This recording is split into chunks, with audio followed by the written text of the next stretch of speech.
Hello guys, कैसे हो आप सभी। आशा करता हूँ एकदम मस्त होंगे, बढ़िया होंगे और अपने बोर्ड एग्ज़ाम की तैयारी एकदम शान से कर रहे होंगे। तो हम लोग एक नया वीडियो लेकर आ गए हैं और ये वीडियो हमारे गणित का पहले चैप्टर का यानी कि वास्तविक संख्या का लास्ट वीडियो होने वाला है। और इस वीडियो में हम लोग बोर्ड को ध्यान में रखते हुए जो मोस्ट इम्पोर्टेंट क्वेश्चंस हैं उनको इस वीडियो में हल करने वाले हैं और समझने वाले हैं। तो ये वीडियो आपके लिए काफ़ी इम्पोर्टेंट है। इस वीडियो में आप अंत तक बने रहिए तो आपको फर्स्ट चैप्टर में कोई प्रॉब्लम नहीं होगी यदि बोर्ड में इससे रिलेटेड कोई क्वेश्चन आ गया तो हम लोग इस वीडियो में मिनिमम 8 से 10 क्वेश्चंस करने वाले हैं जो काफ़ी इम्पोर्टेंट है और बोर्ड की दृष्टि से भी और आपके अगले कैरियर की दृष्टि से भी। तो हम लोग सीधे अपने सवाल की तरफ बढ़ते हैं और पहले क्वेश्चन की तरफ बढ़ते हैं। तो हमारा जो पहला क्वेश्चन है वो ये कहता है कि आप प्रूफ करो कि √5 एक अपरिमेय संख्या है, या फिर आप ये प्रूफ करो कि 3 + 2√5 एक अपरिमेय संख्या है, या फिर आप ये प्रूफ करो कि √2 एक अपरिमेय संख्या है। 1/√2 एक अपरिमेय संख्या है, ठीक ना। तो ये तीनों क्वेश्चंस काफ़ी इम्पोर्टेंट है। बोर्ड में आने की संभावना लगभग 70 to 80% है। तो हम लोग एक एक को बारी बारी से सॉल्व करेंगे। तो पहला क्वेश्चन हमारे सामने कुछ इस तरीके से है, इसको हम लोग सॉल्व कर रहे हैं। हालांकि मैंने इससे रिलेटेड जो वीडियो एक अलग से बनाया है उसकी डिस्क्रिप्शन में लिंक मैंने पिन कर दी है, वहाँ से आप इसके मेन कॉन्सेप्ट को समझ सकते हो और उसको सीख सकते हो। तो यहाँ पे हम डायरेक्ट चलते हैं इसके हल की तरफ, सॉल्यूशन की तरफ। तो हम लोग सॉल्यूशन की तरफ बढ़ते हैं। तो इसमें सॉल्यूशन में ये किया जाता है कि पहले इसको मान लिया जाता है कि ये परिमेय संख्या है। तो मैंने मान लिया कि माना √5 एक परिमेय संख्या है। क्या है? परिमेय संख्या है। ये मैंने मान लिया। और जब मैंने मान लिया कि √5 परिमेय संख्या है तो मैं डेफिनेटली √5 को P/Q के रूप में लिख सकता हूँ, क्योंकि मैंने मान लिया है। अब मैं एक बात थोड़ी सी क्लियर कर दूं कि इस सवाल को हल करने में थोड़ा सा हमें शब्दों में लिखना पड़ता है। अब उस शब्द को कैसे लिखना होता है, कुछ कुछ कॉन्सेप्ट होते हैं, उसी को वाक्य का रूप दिया जाता है। तो समझते चलना। जैसे कि यहाँ पे P/Q के रूप में लिख दिया गया √5 को। अब यहाँ पे ये समझते हैं कि मान लेंगे कि P/Q में कोई उभयनिष्ठ गुणनखंड है। उभयनिष्ठ गुणनखंड का मतलब कोई कॉमन संख्या है, ठीक, जो P को भी काट रही होगी, Q को भी काट रही होगी। तो हम लोग उससे इस P और Q को क्या करेंगे? कटा देंगे। अरे एग्जाम्पल्स के तौर पे समझ लो ना, जैसे 10/15 है तो इसमें 5 कॉमन है ना, तो इसको कटाएंगे तो कुछ अलग संख्या आएगी कि नहीं। तो इसी तरीके से यहाँ पे भी मैं P और Q के उभयनिष्ठ गुणनखंड को क्या करूँगा? निकाल दूंगा। उभयनिष्ठ गुणनखंड से भाग दे दूंगा, ठीक ना। भाग देने पर या फिर उभयनिष्ठ गुणनखंड को निकालने पर, उभयनिष्ठ गुणनखंड को निकालने पर, उभयनिष्ठ गुणनखंड को निकालने पर, ठीक। क्या आता है भाई? अब जैसे उभयनिष्ठ गुणनखंड निकालेंगे तो ये संख्या बदल जाएगी ना। तो मैं मान लूँगा कि अब √5 जो है A/B हो गया। जैसे ही इसमें से उभयनिष्ठ गुणनखंड निकला A/B हो गया। अब यहाँ पे मैं मान के चलूँगा, क्या मान के चलूँगा? A और B में अब कोई उभयनिष्ठ गुणनखंड नहीं। अब कोई उभयनिष्ठ गुणनखंड नहीं है, गुणनखंड नहीं है, ठीक ना। ये मैं मान के चलूँगा। जो भी उभयनिष्ठ गुणनखंड था p बटा q में उसको मैंने निकाल दिया तो a बटा b आ गया है। जैसा कि 2/5 आ गया वहाँ पे, तो 2/5 में अब कोई उभयनिष्ठ गुणनखंड नहीं है, तो उसी तरीके से a बटा b आ गया। ठीक ना। अब यहाँ से थोड़ा सा मैथमेटिक्स करना है, इसको इधर लाना है, तो √5 गुणे b हो जाएगा बराबर a। अब चूंकि ये संख्या अंडर रूट में है तो हम लोग दोनों पक्षों का वर्ग कर देते हैं। तो इसका वर्ग करेंगे तो 5 आएगा और इसका वर्ग करेंगे तो b² आएगा और a का करेंगे तो a² आएगा। क्या किया है मैंने? वर्ग करने पर। ठीक ना, वर्ग करने पर। ठीक। अब इसी बात को मैं क्या लिख सकता हूँ, इसको मैं समीकरण 1 मान लेता हूँ, जिसका हमें आगे काम पड़ेगा। ठीक। तो अब यहाँ पे देखोगे कि 5 गुणते b² बराबर a² है। इसका मतलब ये हुआ कि 5 जो है a का अभाज्य गुणनखंड है। 5 a का अभाज्य गुणनखंड है। तो जो अभाज्य गुणनखंड होता है वो उस संख्या को पूरा पूरा विभाजित करता है, यानी कि 5 जो है 5 a² को पूरा पूरा विभाजित करेगा। क्या करेगा? विभाजित करेगा। समझ पा रहे हो भाई? 5 a² का क्या हो गया? उभयनिष्ठ गुणनखंड हो गया ना, सॉरी 5 इस a² का क्या हो गया? अभाज्य गुणनखंड हो गया। और अभाज्य गुणनखंड क्या करता है? उसको काटता है संख्या को। अरे इस तरीके से समझ लो, जैसे मान लो कि 20 है तो इसके अभाज्य गुणनखंड 2 गुणते 5 होंगे ना, 2 दूना 4, 4 5 20, तो 2 भी 20 को काट रहा होगा, ये भी 2 काट रहा होगा, 5 भी काट रहा होगा। तो यहाँ पे 5 गुणते ये कुछ लिखा, ये संख्या ही तो है, b एक संख्या ही है ना, बराबर a²। तो ये गुणे के रूप में है तो 5 इसका अभाज्य गुणनखंड है, इसका मतलब 5 इसको पूरा पूरा काट रहा होगा। तो वही बात इस शब्द में लिख दिया गया। अब चूंकि हमें एक प्रमेय पता है कि जैसे कोई संख्या p होती है वो a² को यदि पूरा पूरा काटती है तो p जो है a को भी पूरा पूरा काटेगी, यदि ये p जो है अभाज्य संख्या हो तो मैं यहाँ से लिख दूंगा कि 5 जो है a को भी विभाजित करेगी। ये बात समझ में आ रही? दो कॉन्सेप्ट यहाँ पे यूज हुए हैं। ठीक। तो जब विभाजित करेगी तो कुछ आएगा, जैसे मान लो कि 20 को 5 विभाजित करेगा तो कुछ आएगा। क्या आएगा? 4। तो मैं लिख सकता हूँ ना 5 गुणते 4, इसको 5 गुणते 4 के रूप में लिख दे रहा हूँ। तो उसी तरीके से a5 जो है a को विभाजित कर रहा, तो मैं a को लिख सकता हूँ ना 5 गुणते c कुछ संख्या। अब ये तो पता नहीं है ना कि a कितना है, तो a के हिसाब से ये c आएगा। तो यहाँ से ये दूसरा समीकरण हो गया। ठीक। यहाँ से मैं क्या करूँगा, समीकरण 1 में a का मान रखने पर, a का मान रखने पर, ठीक ना, समीकरण 1 में a का मान रखने पर क्या आएगा भाई? समीकरण ये है 1, इसमें मैंने रखा a का मान, तो 5 गुणते b² बराबर a के जगह 5c, तो 5c का होल स्क्वायर हो गया। ठीक। अब इस बात को थोड़ा ध्यान में रखे रहना,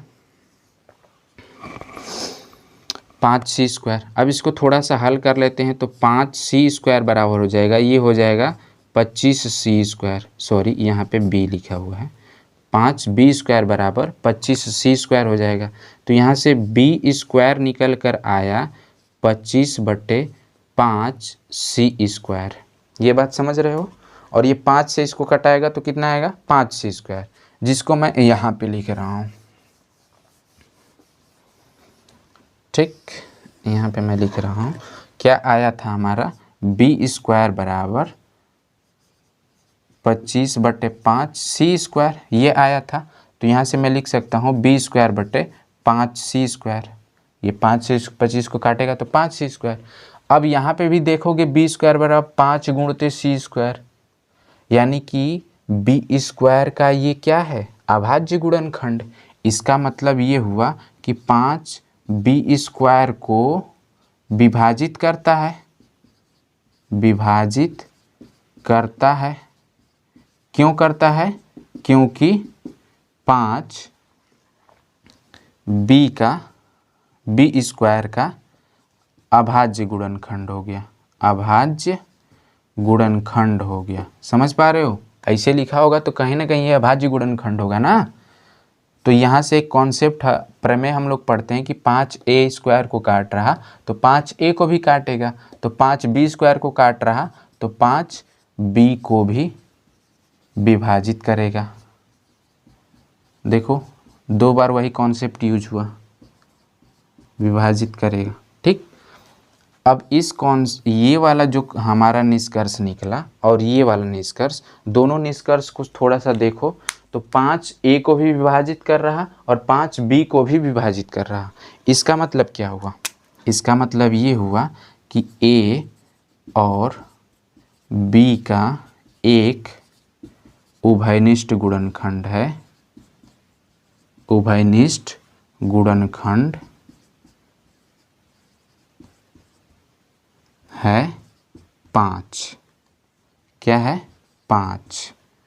लेकिन यहाँ पे तो हमने इसमें से सारे उभयनिष्ठ गुणनखंड निकाल दिए थे, यहाँ से तो हमने सारे उभयनिष्ठ गुणनखंड निकाल दिए थे और ये भी लिख दिया था कि a और b में अब कोई उभयनिष्ठ गुणनखंड नहीं है। लेकिन यहाँ तो निकल कर सामने आ गया कि a और b में उभयनिष्ठ गुणनखंड है और वो है 5। तो ये तो दोनों एक दूसरे को कंट्राडिक्ट कर रहे हैं ना, एक दूसरे को काट रहे हैं, एक दूसरे से ही लड़ रहे हैं। तो ये चीज़ क्यों आ रहा? ये चीज़ इसलिए आ रहा क्योंकि हमने ये चीज़ शुरू में जो मान के चला है वो गलत मान के चला है। तो यह विरोधाभास इसलिए उत्पन्न होता है, यह विरोधाभास इसलिए उत्पन्न होता है क्योंकि हमने पहले ही गलत मान के चला है, गलत मान के चला है। अतः के लिए क्या लिखेंगे? √5 जो है एक अपरिमेय संख्या होगी, अपरिमेय संख्या होगी। तो कुछ इस तरीके से कॉन्सेप्ट का यूज करके √ वाली संख्याओं को अपरिमेय सिद्ध किया जाता है। समझ में आ रही बात? यहाँ पे एक कॉन्सेप्ट यूज हुआ कि जो उभयनिष्ठ गुणनखंड थे उसको निकाल के हमने बता दिया कि a और b में कोई उभयनिष्ठ गुणनखंड नहीं। उसके बाद यहाँ पे कॉन्सेप्ट यूज हुआ, चूंकि ये गुणा के रूप में लिखा हुआ है तो 5 जो है अभाज्य गुणनखंड होगा a स्क्वायर का, यानी कि 5a स्क्वायर को विभाजित करेगा। लेकिन हमने तो एक प्रमेय भी पढ़ा है कि 5a स्क्वायर को विभाजित कर रहा तो 5a को भी विभाजित करेगा। तो वही बात हमने लिख दी है ना शब्दों में, इस चीज़ को समझ सकते हो आप। अब चूंकि a को विभाजित करेगा तो a को किसी इस रूप में लिखा जा सकता है भाई, अभी मैंने वहाँ पे बताया था। फिर उसके बाद यहाँ पे मैंने मान रख दिया है समीकरण 1 में 2 का, जो a का मान ये आया 5c, तो मान रख के कुछ आया तो यहाँ पे भी फिर b स्क्वायर बराबर 5c स्क्वायर आ गया। यहाँ पे भी पता चल रहा कि 5 जो है गुणा के रूप में है तो 5 अभाज्य गुणनखंड हो रहा है। इसका अभाज्य गुणनखंड और उभयनिष्ठ गुणनखंड में अंतर होता है। उभयनिष्ठ गुणनखंड ऐसी संख्याओं में मिलता है जो दोनों को काट रहा होता है, और अभाज्य गुणनखंड जो अभाज्य संख्या होती है जिसका पूरा पूरा इसमें डिवीजन होता है, भाग चले जाता है। तो 5 = इतना लिख सकते हैं। तो उसी बात को यहाँ पे फिर प्रमेय यूज कर दिया गया।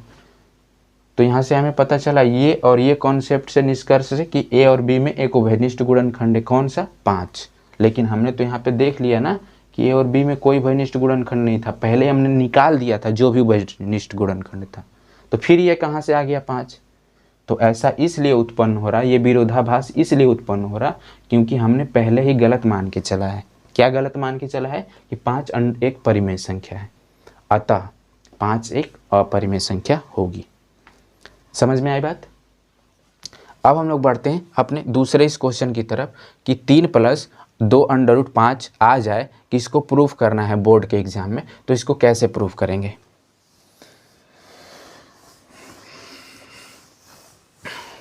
तो पहले हम इसको मिटा देते हैं, उसके बाद यहाँ पे सॉल्व करते हैं।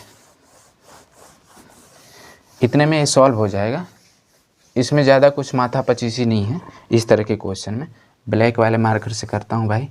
पहले यहीं पे मान लूँगा मैं, क्या मान लूँगा, अरे यार ये तो चल ही नहीं रहा। यहाँ पे मैं फिर मान लूँगा कि 3 + 2√5 एक परिमेय संख्या है। मैं फिर मान लूँगा परिमेय संख्या है। ठीक, जैसे ही मैं मानूँगा 3 + 2√5 को मैं लिख सकता हूँ P/Q के रूप में, P/Q के रूप में लिख सकता हूँ। अब मैं क्या करूँगा, इस 3 को उधर भेजूँगा। क्यों भेजूँगा आगे पता चलेगा। तो इस 3 को मैं उधर भेजूँगा तो इधर बचा 2√5 बराबर P/Q -3, ये प्लस था उधर गया माइनस हो गया। अब इस 2 को भी भेज देता हूँ, इस 2 को भी उधर भेज देता हूँ। तो √5 बराबर 1/2 हो जाएगा और ये ब्रैकेट में P/Q -3 हो जाएगा। इस बात को समझ पा रहे हो आप, इस बात को समझ पा रहे हो। इसको मैं क्या लिख सकता हूँ, इसको मैं कुछ इस तरीके से भी लिख सकता हूँ, 5 बराबर 1/2 इंटू P/Q, ठीक, -3/2। इसका इसमें गुणा हुआ तो 3/2 आ गया, इसका इसमें गुणा हुआ तो ये हुआ। अब यहाँ पे जो कॉन्सेप्ट यूज हो रहा है वो ये यूज हो रहा है कि दो परिमेय संख्याओं का गुणनफल हमेशा परिमेय संख्या ही होता है, और उस परिमेय संख्या में से यदि किसी परिमेय संख्या को घटाओगे तो एक परिमेय संख्या ही प्राप्त होगी। जैसे 5 में 10 का गुणा करो, कितना आएगा, 50, एक परिमेय संख्या। अब 50 में से 50 को घटाओ, 0 आएगा, एक परिमेय संख्या, कि नहीं। तो कोई भी परिमेय दो संख्याएं होंगी, उनका गुणनफल एक परिमेय संख्या ही होगा, और उसमें से कोई परिमेय संख्या को घटाओगे तो एक परिमेय संख्या ही प्राप्त होगी। लेकिन इधर ये √5 क्या है, ये तो अपरिमेय संख्या है, अभी हमने प्रूफ करके देखा। तो ये क्या परिमेय संख्या किसी अपरिमेय संख्या के बराबर हो सकती है? क्या परिमेय संख्या किसी अपरिमेय संख्या के बराबर हो सकती है? कभी नहीं हो सकती, ऐसा कभी नहीं आ सकता। इस बात को समझो, ऐसा कभी नहीं आ सकता। क्यों नहीं आ सकता, क्यों नहीं आ सकता? क्योंकि परिमेय संख्या अलग चीज़ होती है, अलग संख्या होती है, अपरिमेय अलग होती है। तो यहाँ से मैं इसी बात को लिख रहा हूँ शब्दों में, क्या लिख रहा हूँ कि दो परिमेय, इसी बात को मैं शब्दों में लिख रहा हूँ, दो परिमेय संख्याओं के गुणनफल का, दो परिमेय संख्याओं के गुणनफल में से यदि कोई परिमेय संख्या घटाई जाए, परिमेय संख्या घटाई जाए तो एक परिमेय संख्या ही प्राप्त होगी, एक परिमेय संख्या ही प्राप्त होगी। क्या होगी? एक परिमेय संख्या ही प्राप्त होगी, ठीक ना।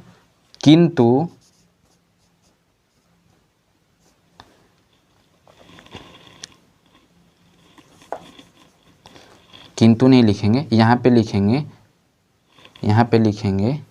कि एक परिमेय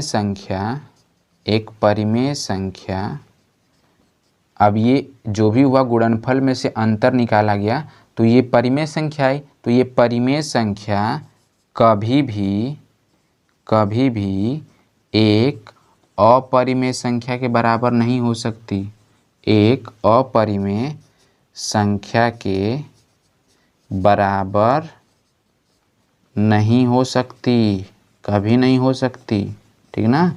इसी चीज़ को मैं शब्दों में पिरो दिया हूँ, इसी बात को। तो नहीं हो सकती, तो ये विरोधाभास क्यों उत्पन्न हो रहा? यह विरोधाभास इसलिए उत्पन्न हो रहा क्योंकि हमने गलत मान के चला है। यह विरोधाभास, क्या मैं लिख रहा हूँ, इसलिए उत्पन्न उत्पन्न हो रहा, ये वाली लाइन लिख देंगे हम फिर से, ये वाली, ठीक। और यहाँ पे √5 के जगह क्या लिख देंगे, ये वाली संख्या लिख देंगे कि नहीं, इसी चीज़ को इतना लिख देंगे। यहाँ पे 3 + 2 √5 एक अपरिमेय संख्या होगी। समझ में आई ना बात? ये जो लिख रहा हूँ मैं यहाँ पे, यही बात लिखी जाएगी कि यह विरोधाभास इसलिए उत्पन्न होता है क्योंकि हमने पहले ही गलत मान के चला है। इसी तरीके से आप इसको भी प्रूफ कर सकते हो। समझ में आई बात? तो ये आपके लिए होमवर्क रहेगा, इसको अपने से सॉल्व कीजिएगा। अब हम लोगों का दूसरा क्वेश्चन ये है कि 5005 और 7429 के अभाज्य गुणनखंड को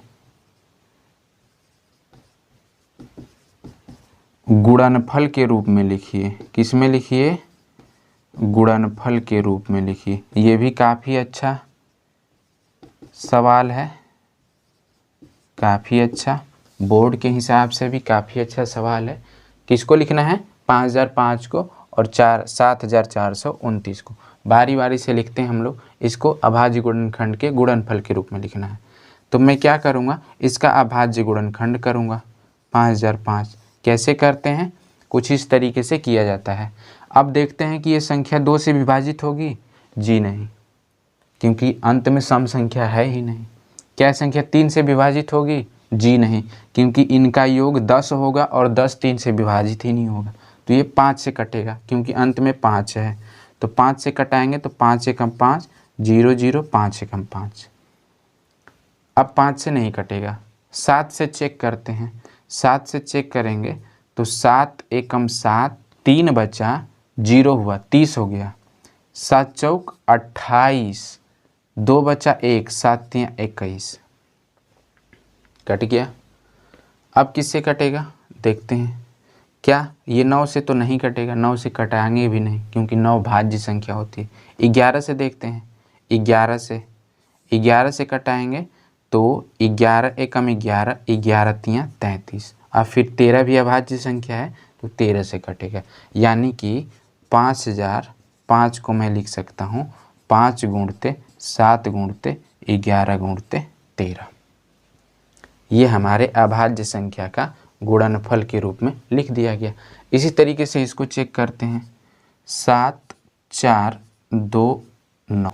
पहले चेक करते हैं तो 2 से तो कटेगा नहीं, 2 से तो कटेगा नहीं क्योंकि सम संख्या है नहीं। 3 से चेक करो तो 3 से ये भी नहीं कटेगा। 5 से तो कट भी नहीं करेगा, 0 और 5 है ही नहीं लास्ट में। 7 से, 7 एकम 7, 7 छक 42, 7 से भी नहीं कटेगा। 13 से ट्राई करते हैं तो 13 से ट्राई करेंगे तो आई थिंक 13 से भी नहीं कटेगा, 17 से कटेगा। किससे कटेगा? 17 से। देख लेना आप लोग। 17 से कटाएंगे तो 17 तियां 51, 17 चौके 68, 17 चौके 68, 68 और 74 में से 68 घटा, 74 में से 68 घटा 6 बचेगा, ठीक ना। और 6 और ये 2 62 हो गया। तो 17 तियां 51, 17 तियां कितना हुआ? 51, ठीक ना। तो कितना बचेगा? 11 और 119 हुआ। 17 7 119। 17 का इसमें भाग दोगे तो कुछ इतना आएगा। अब 437 17 से नहीं कटेगा, 19 से कटेगा। तो 19 से इसमें भाग देंगे तो 19 दूना 38, 19 दूना कितना हुआ? 38, ठीक ना। 39, 5 बचा और 7, 19 तियां 57। अब ये 23 भी नहीं कटेगा तो 23 से कटेगा। यानी कि 7429 के जो अभाज्य गुणनखंड आएंगे 17 गुणते 19 गुणते 23, ये आपका आंसर होगा। काफ़ी अच्छा ये सवाल है, बोर्ड में पूछ सकता है। और हम लोगों का ये जो क्वेश्चन दिया हुआ है ये इस तरीके से दिया है कि HCF ऑफ 306 और 657 इज इक्वल टू 9। हमें ज्ञात करना है LCM ऑफ 306 और 657 का। ये क्या होगा। ठीक, तो मैंने अपने वीडियो में कॉन्सेप्ट को बताया है कि जब दो संख्याएं होती हैं तो उन संख्याओं में और उनके एचसीएफ और एलसीएम में एक रिलेशन होता है। क्या होता है रिलेशन? ए गुणते B is equal to HCF गुणते एलसीएम। अब ये एचसीएफ और एलसीएम इन्हीं का होगा, इन्हीं का एचसीएफ भी होगा, इन्हीं का एलसीएम भी होगा। ठीक है ना। और ये वाला जो कॉन्सेप्ट है ये सिर्फ और सिर्फ दो संख्याओं के लिए ही मान्य है। यदि कोई बोले कि तीन संख्याएं हैं और उनमें आप इसी के रिलेशन को लगा दो तो ऐसा बिल्कुल नहीं करना।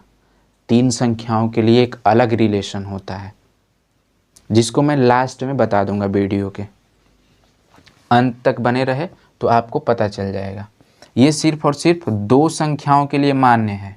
तो यहाँ पे दो संख्याएं हैं तो ए की जगह मैं क्या देखूंगा 306 है और बी के जगह 657 है। और एचसीएफ कितना आया है भाई 9।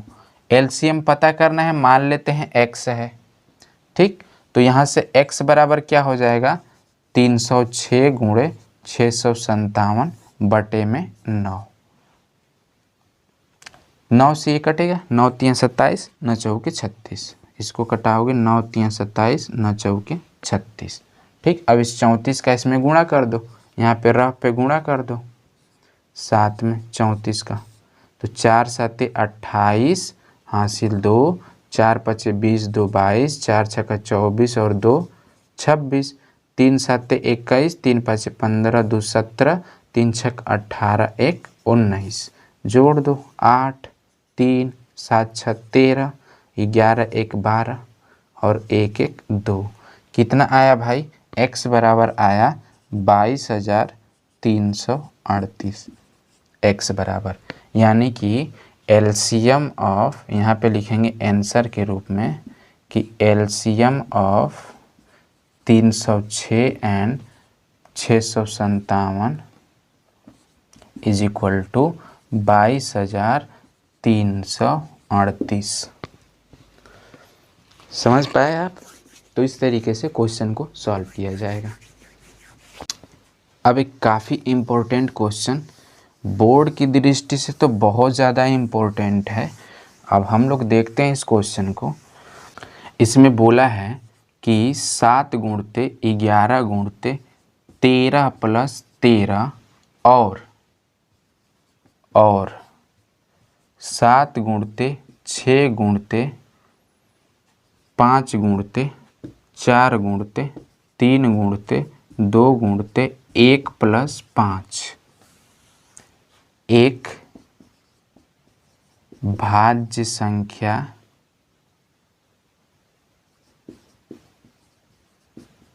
क्यों है? ये दोनों एक भाज्य संख्या क्यों है? कहने का मतलब ये भी एक भाज्य संख्या होगी और ये भी एक भाज्य संख्या होगी। तो क्यों होगी हमें रीज़न बताना है। ठीक ना। तो पहले मैं इसको लिखता हूँ 7 गुणे 11 गुणे 13 प्लस 13। ठीक ना। अब एक बात बताओ, अंक गणित का आधारभूत प्रमेय आपको पढ़ाया गया है तो अंक गणित के आधारभूत प्रमेय को कैसे डिफाइन करते हैं? कुछ इस तरीके से डिफाइन करते हैं कि कोई भाज्य संख्या होती है तो उनका कोई न कोई अभाज्य गुणनखंड भी होता है। अभाज्य गुणनखंड। तो यदि मैं इसको किसी तरीके से अभाज्य गुणनखंड के रूप में कन्वर्ट कर दूं तो ये भाज्य संख्या हो जाएगी।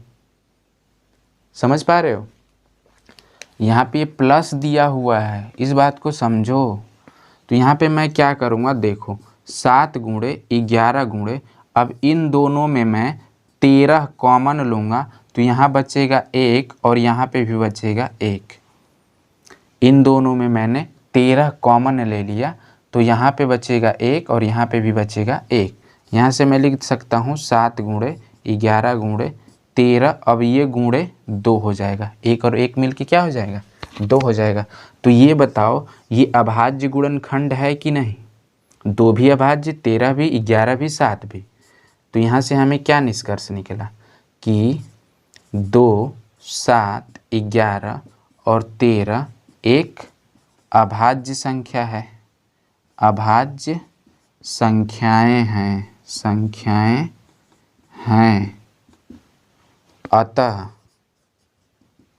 इनका गुणनफल एक भाज्य संख्या होगी, इनका गुणनफल एक भाज्य संख्या होगी।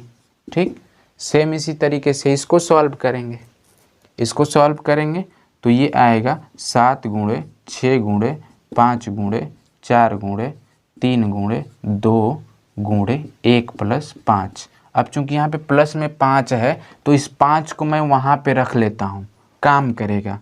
तो इसको मैं कन्वर्ट करके इधर रख दिया, 7 गुणे 6 गुणे 4 गुणे 3 गुणे 2 गुणे 1 गुणे, अब 1 को लिखो चाहे ना लिखो कोई बात नहीं, मैं नहीं लिखता हूँ। यहाँ पे मैंने 5 को उठा के यहाँ पे किया प्लस 5। ठीक, तो अब यहाँ पे 2 5 हैं, कॉमन लेता हूँ मैं, तो ये 7 गुणे, अब इस 6 को मैं क्या लिख सकता हूँ, 2 गुणे 3 लिख सकता हूँ। 4 को मैं क्या लिख सकता हूँ, 2 गुणे 2 लिख सकता हूँ। और ये 3 और ये 2 और इस 5 को मैंने कॉमन लिया तो यहाँ पे बचा 1 और यहाँ पे भी बचा 1। यहाँ से निकल कर सामने आया 7 गुणे 2 गुणे 3 गुणे 2 गुणे 2 गुणे 3 गुणे 2 गुणे 5 गुणे और ये 2। इसमें देखो सारी संख्याएं अभाज्य संख्याएं हैं, तो यहाँ से हम लोग कह सकते हैं ना कि ये अभाज्य संख्याओं का गुणनफल है, अभाज्य संख्याओं का गुणनफल है। अतः यह एक भाज्य संख्या होगी। इस बात को समझ पा रहे हो कि नहीं समझ पा रहे हो भाई? ये सभी अभाज्य संख्याएं हैं ना, तो अभाज्य संख्याओं का गुणनफल क्या होता है, एक भाज्य संख्या होती है। तो इस तरीके से ये सवाल लगाया जाएगा, बोर्ड की दृष्टि से बहुत ज़्यादा इम्पोर्टेंट है। अब इसके बाद एक क्वेश्चन है, एक फील्ड है। ठीक, कैसा फील्ड है, वृत्ताकार फील्ड है। ठीक ना, कैसा फील्ड है, वृत्ताकार फील्ड है और इसके चारों तरफ एक पाथ है। इस पाथ पे रनिंग के लिए लोग दौड़ते हैं अपना। तो 2 व्यक्ति हैं, ठीक, 2 व्यक्ति हैं। अब दोनों व्यक्ति का नाम अलग अलग हो सकता है। मान लेते हैं एक व्यक्ति ए है और एक व्यक्ति बी है। ठीक, अब व्यक्ति ए जो है इसको 12 मिनट में एक चक्कर पूरा कर लेता है और व्यक्ति बी जो है 18 मिनट में एक चक्कर पूरा कर लेता है।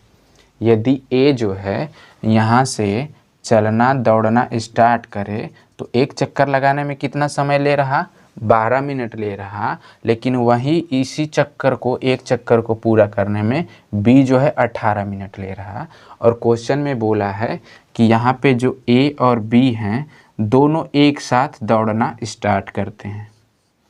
क्या करते हैं, दोनों एक साथ दौड़ना स्टार्ट करते हैं। तो पुनः यहाँ पे अपनी प्रारंभिक स्थिति पे कितने समय बाद पहुँचेंगे। तो इसको इस तरीके से थोड़ा सा समझो कि मान लो कि दोनों दौड़ना स्टार्ट करेंगे तो व्यक्ति दौड़ते हुए आगे निकल जाएगा, क्योंकि ये फास्ट दौड़ रहा ना, तो आगे निकल जाएगा। ये 12 मिनट में अपना चक्कर पूरा कर लेगा और ये 18 मिनट में, कहीं ना कहीं ये 6 मिनट लेट हो गया, कहीं ना कहीं ये 6 मिनट लेट हो गया। ठीक, पहले राउंड में। दूसरे राउंड में 12 मिनट लेट हो जाएगा और तीसरे राउंड में 18 मिनट लेट हो जाएगा। और 18 मिनट का मतलब क्या, ये एक चक्कर कम हो जाएगा। इस बात को समझ रहे हो? समझो, जैसे यहाँ से दोनों दौड़ना स्टार्ट करेंगे तो जब 12 मिनट होगा तो ए तो यहाँ पे पुनः आ गया होगा 12 मिनट में, ए तो यहाँ पे आ गया होगा, लेकिन बी तो यहीं पे रहा होगा ना किधरो। इसको तो एक राउंड पूरा करने में मतलब कि 18 मिनट लगेंगे, जब तब तक तो ये वाला तो आगे निकल गया होगा ए। तो जैसे ही दूसरा राउंड कंप्लीट होगा, तो इस बात को समझो, पहले राउंड को कंप्लीट करने में जो ये है बी, ए से 6 मिनट कम हो रहा, ए से 6 मिनट पीछे है पहले राउंड में। जब दूसरा राउंड कंप्लीट करेगा ए, तो बी भी कंप्लीट करेगा, लेकिन वो 12 मिनट पीछे हो जाएगा। और यदि तीसरे राउंड की शुरुआत होगी, तो तीसरा राउंड जैसे ही ये कंप्लीट करेगा 3 राउंड, ये 18 मिनट, बी जो है 18 मिनट पीछे हो जाएगा। और 18 मिनट का मतलब क्या, एक राउंड पीछे हो जाएगा। यानी कि ये भी कहीं ना कहीं यहाँ पे मिल रहा होगा, कब, तीसरे राउंड में। बी के, इस बी के सॉरी ए के तीसरे राउंड में मिल रहा होगा, जब तक ये सिर्फ और सिर्फ 2 ही राउंड कंप्लीट किया होगा। ये सिर्फ 2 ही राउंड कंप्लीट किया होगा और ये 3 राउंड कंप्लीट कर लिया होगा। इसका मतलब इसमें आप 3 का गुणा कर दो तब भी आ जाएगा, इसमें आप 2 का गुणा करो तब भी आ जाएगा। लेकिन ऐसे सवालों का आंसर निकलता है इन दोनों का एलसीएम निकाल कर। 12 और 18 का एलसीएम निकाल दो। तो एलसीएम कैसे निकालते हैं, 12 का हो जाएगा 2 गुणते 2 गुणते 3, 18 का हो जाएगा 2 गुणते 3 गुणते 3। ठीक, तो इसको मैं घात के रूप में लिखूंगा, तो ये हो जाएगा 2 के पावर 2 गुणते 3 के पावर 1, ये हो जाएगा 2 के पावर 1 गुणते 3 के पावर 2। तो जो मैक्सिमम घात होता है वही सेलेक्ट होता है। एलसीएम बराबर मैक्सिमम घात 2 का 2 के पावर 2 और 3 का मैक्सिमम घात 3 के पावर 2, यानी कि ये 4 और ये 9, 9 चौके 36, यानी कि 36 मिनट बाद ये पुनः एक जगह पे अपने प्रारंभिक अवस्था में मिलेंगे। तब तक 12 मिनट वाला व्यक्ति यानी ए जो है 3 चक्कर लगा ले चुका होगा और बी जो है अभी 2 ही चक्कर लगाया होगा। अब हम अपने लास्ट क्वेश्चन की तरफ हैं और इस क्वेश्चन में हम लोग ये देखने वाले हैं कि कोई भी भिन्नात्मक संख्या यानी कि कोई भी परिमेय संख्या जो है दी रहेगी, उसका दशमलव प्रसार शांत होगा या फिर अशांत, और यदि शांत होगा तो उसको दशमलव में कन्वर्ट करेंगे तो कितना आएगा। ये हम लोगों का लास्ट क्वेश्चन है इस वीडियो का। तो जैसे मैं एग्जाम्पल ले लेता हूँ, एक एग्जाम्पल है 13/3125। तो इस सवाल को हमें चेक करना है कि इसका दशमलव प्रसार शांत होगा या फिर अशांत। तो मैंने बता रखा है, वहाँ से आप देख सकते हैं, उस वीडियो को अच्छे से समझ सकते हैं। यहाँ पे मैं बता रहा हूँ डायरेक्ट कि आप हर को क्या करोगे, 2 के पावर यम गुणते 5 के पावर यम के रूप में कन्वर्ट करने की कोशिश करोगे। यानी कि कहीं ना कहीं हर का अभाज्य गुणनखंड करेंगे। तो हर का अभाज्य गुणनखंड करेंगे तो ये संख्या जो है 5 से कटेगी। कितने से कटेगी, 5 से। 5 छके 30, 5 दूना 10, 5 पचे 25, फिर 5 से कटेगी तो कितना आएगा, 5 एकम 5, 5 दूना 10, 5 पचे 25, फिर 5 से कटेगी, 5 दूना 10, 5 पचे 25, फिर 5 से 5, फिर 5 से 5। यानी कि ये कितना आया, ऊपर तो 13, नीचे 5 के पावर 5, 5 ठो है ना 5, तो 5 के पावर 5 लिखा जा सकता है। अब यदि मैं कहूँ कि 13/5 के पावर 5 है और मैं यहाँ पे 2 के पावर 5 बटे 2 के पावर 5 का गुणा कर देता हूँ, ठीक ना।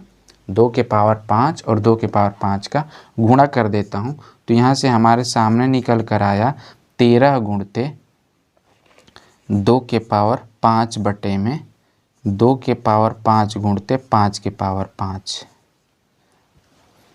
नीचे हर में 2 के पावर यम गुणते 5 के पावर यम मौजूद हो गया, इसका मतलब इसका दशमलव प्रसार शांत होगा।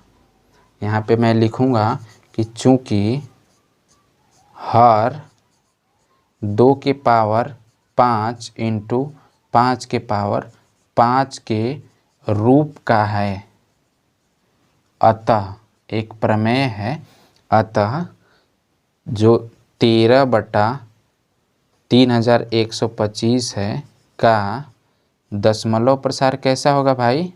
शांत दशमलव प्रसार होगा, शांत दशमलव प्रसार होगा। अब जब शांत होगा तो कितना होगा यहीं से लगा लिया जाएगा, ठीक ना। तो पहले इसका आप मल्टीप्लाई कर दो, तो 13 गुणते 2 के पावर 5 का मतलब क्या? 2 दूना 4, दूना 8, दूना 16, दूना 32, 32/2 के पावर 5 गुणते 5 के पावर 5, ठीक। अब 32 त्याई कितना होगा? 96 का 6 हुआ, 32 त्याई 96 का 6, और 32 से कम 32 और 9 41, 13 दूना 26, 13 39, 40 41, इतना बटे आया 2 के पावर 5 गुणे 5 के पावर 5। अब डायरेक्ट आप क्या करोगे कि जब 2 के पावर भी सेम और 5 के पावर भी सेम, दोनों पे सेम घात है और कितना घात है? 5, तो दशमलव कितने पे लगेगा? 5 अंक पे। अब चूंकि यहाँ पे 3 अंक है तो हम लोग 2 जीरो पहले ही बढ़ा देंगे, दशमलव से पहले ही 2 जीरो बढ़ा देंगे और 4 1 6 लिख देंगे।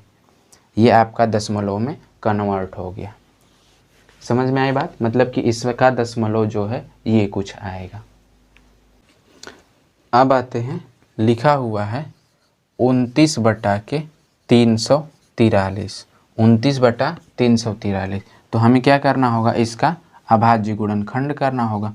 तो 343 का अभाज्य गुणनखंड करेंगे, 2 से नहीं कटेगा, 5 से नहीं, 3 से भी नहीं कटेगा, 5 से भी नहीं कटेगा, 7 से कटेगा, 7 चौक 28, 7 नवा 63, 7 से कटेगा, ठीक। 7 चौक 28, 6 बचा, 7 नवा 63, फिर 7 से कटेगा तो ये होगा 7, फिर 7 से कटेगा 1, यानी कि इसी चीज़ को मैं क्या लिख सकता हूँ? 29/7 के पावर 3। अब ये बताओ क्या ये 7 के पावर 3 ऊपर से कट रहा? इसका तो जो हर है, ये जो हर है, हर 2 के पावर यम गुणते 5 के पावर यन के रूप का नहीं आ रहा, नहीं आ रहा, अतः इसका दशमलव प्रसार अशांत दशमलव प्रसार होगा, अशांत आवर्ती दशमलव प्रसार होगा। किसका? इस संख्या का। समझ में आई बात? क्योंकि इसके हर को इस रूप में नहीं लाया जा सकता। अब लिखा है 6/15, इसका दशमलव प्रसार कैसा होगा? तो इसको भी हम लोग कन्वर्ट करने की कोशिश करते हैं। तो भाई नीचे वाले हर का अभाज्य गुणनखंड करेंगे तो आएगा 3/5। अब ये 3 जो है इसको कैंसिल करके 2 कर सकते हैं हम लोग, कि नहीं? तो अब हम लोग 2/5 प्राप्त कर लिया हमने, नीचे 5 आ गया। यदि मैं 2 को भी लाना चाहूँ, अब चूंकि 2 को भी जिसका 5 का जितना पावर है उतने ही पावर वाले 2 से गुणा करेंगे। तो 2 के पावर 1 से गुणा ऊपर किया जाएगा और 2 के पावर 1 से नीचे गुणा किया जाएगा। जितना 5 का पावर रहा उतना 2 के पावर का भी गुणा किया गया ऊपर नीचे। तो ऊपर हो गया 4 और नीचे हो गया 5 के पावर 1 गुणते इधर हो गया 2 के पावर 1। अब नीचे जो है 5 के पावर 1 और 2 के पावर 1, यानी कि हर जो है 2 के पावर यम गुणते 5 के पावर यन के रूप का है, अतः 6/15 का दशमलव प्रसार शांत होगा। और शांत होगा तो कितना होगा भाई? इनकी पावर कितना बैठा है? 1, दशमलव कितने अंक पे लगेगा? 1 अंक पे, तो 0.4 आएगा। ये आंसर होगा 0.4। शांत होगा तो कितना आएगा दशमलव प्रसार? 0.4 होगा। इसी तरीके से लिखा हुआ है 77/210। तो हम लोग क्या करेंगे? 210 का अभाज्य गुणनखंड करेंगे। यहाँ पे 210 का 2 से कटेगा, 2 एकम 2, 2 5 10, कितने से कटेगा? 3 से कटेगा। 3 तिहाई 9 और 3 5 15, 5 से कटेगा तो 5 से 7, 7 से कटेगा 1। तो इसको मैं क्या लिख सकता हूँ, इसको मैं लिख सकता हूँ 77 बटा में 2 × 3 × 7 × 5। अब ये 7 से ये कटेगा 11 बार में, तो 11 बटा में 2 × 3 × 5।